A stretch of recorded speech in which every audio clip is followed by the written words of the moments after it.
Hi, my name is Tyler McGee, and I'm going to read a story for you guys today. Today's story is The Bully Blockers by Teresa Bateman, illustrated by Jackie Urbanovic.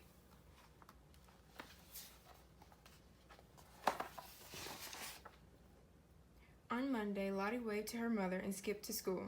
She had a new backpack, new shoes, and a new teacher. It was going to be a great year. But when she sat down at her new desk, someone behind her said, "Yick, what's that smell?" "What smell?" Lottie asked. "I'm Grant Grizzly, and I say there's a smell, and it's coming from around you." Lottie peered inside her desk and sniffed. Grant Grizzly looked at her, held his nose, and laughed. Lottie shrank down in her seat.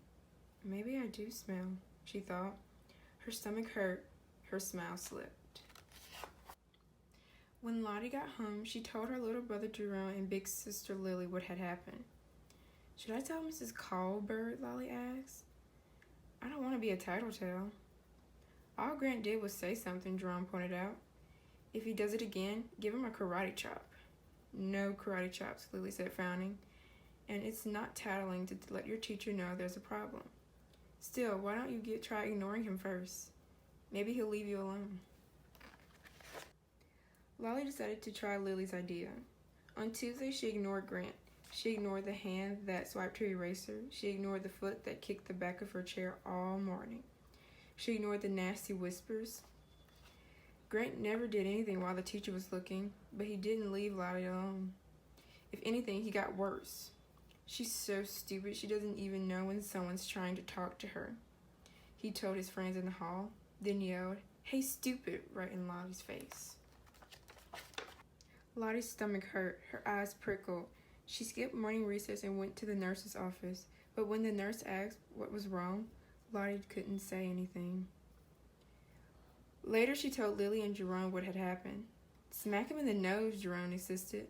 No smacking," Lily said. "I think you should tell the teacher." Lottie shook her head. "What if she thinks I'm a tattletale?" Lily sighed. "Well then, why don't you try to be his friend? Sometimes kids act that way because they don't have friends. Or you can make a joke out of it," Jerome suggested. Lolly decided to give their ideas a try.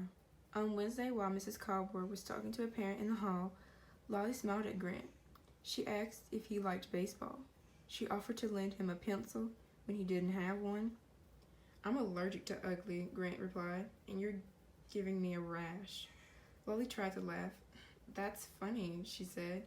"I'd rather be funny than funny-looking, stinko," Grant replied. Then he knocked all the books off her desk as he went past. The other kids in the room looked up at the noise. They saw Grant and looked quickly down again.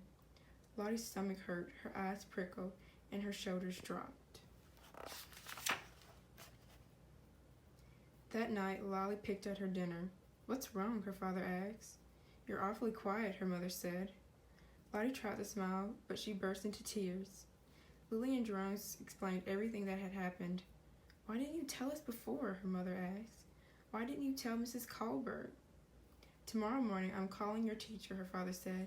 "If Grant bothers you again, look him in the eye and tell him to stop. Keep telling him until he does, and make sure that Mrs. Colbert knows." On Thursday morning, Mrs. Colbert called Lottie and Grant to her desk. "Is there a problem?" she asked. "No problem here," Grant said, smiling. Lottie was afraid to say anything with Grant standing right there. The teacher waited and finally said, "Everyone at our school is supposed to feel safe. If you don't feel safe, you need to tell an adult. That's not tattling. If you're making other people feel unsafe, then you're breaking a school rule. Understand?" She looked at Grant and Lottie. "I got it," said Grant, and headed back to his desk.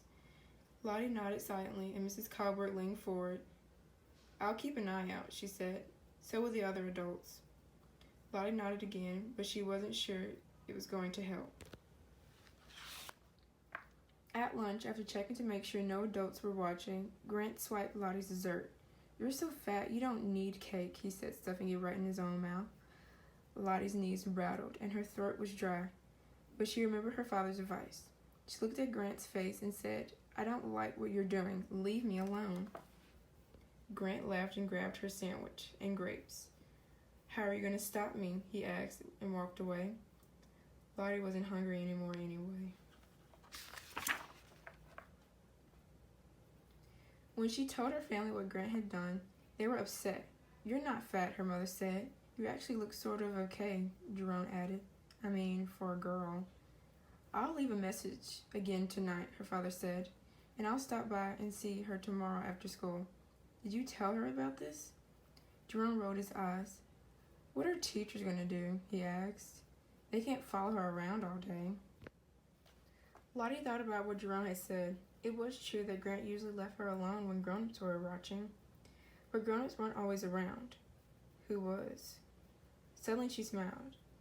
"Please don't call or go to school yet," she told her father. "Give me a chance to try something first." Friday morning, Lottie watched Grant push Lori down. She watched him swipe Bernie's homework. She watched him cut in line and knock Ben's books out of his hands. She noticed Grant only acted that way when grown-ups weren't looking. After lunch, Lottie found Lori and Bernie and Ben. "I saw what Grant did to you today, and I have an idea," she said. "Let's form a club," she explained her plan. That afternoon, when Grant grabbed Lottie's crayons, Bernie said, "Hey, what are you doing?" "Yeah," said Lori. "Those aren't yours." By now, everyone, including Mrs. Colbert, was watching. Grant turned red and handed the crayons back. At afternoon recess, when Grant grabbed Bernie's soccer ball, Ben, Lottie, and Lauren were there.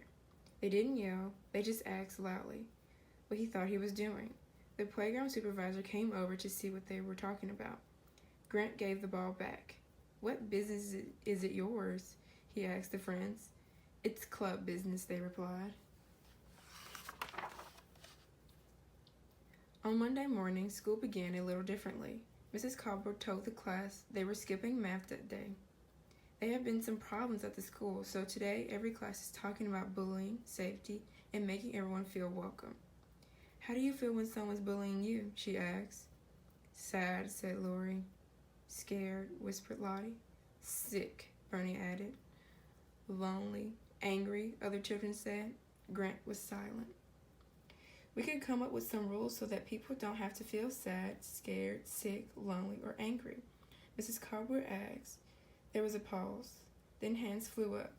Mrs. Colbert worked suggestions on the board. Then Lottie told everyone about the club. Over the next few days, other kids at school heard about the club. "Can we join too?" they asked. "Sure," Lottie and her friends replied. "Everyone's welcome." Bernie even came up with a great name for their club, the Bully Blockers. "Almost everybody's a member now," Lolly reported. "It's nice keeping an eye out for other people." Things got better after that. Kids spoke up when they saw something wrong and reached out to anyone who looked lonely. "Hey, you want to play too?" "Me?" "Sure." The adults were watching too, at lunchtime and at recess, and in the halls. After a while, Grant didn't seem as big and scary. One morning, he even helped Lottie when her backpacks filled. "Here's your lunch," she said. Lottie smiled. "Thanks." A few days later, Lottie skipped to school. She had new friends, a new attitude, and a new club. It was going to be a great year. The Bully Blockers was a brilliant idea. She wasn't about to tell Jerome that he had given it to her. And now for a question. How do you think Lottie feels throughout the story? How was Lottie able to stand up to her bullies?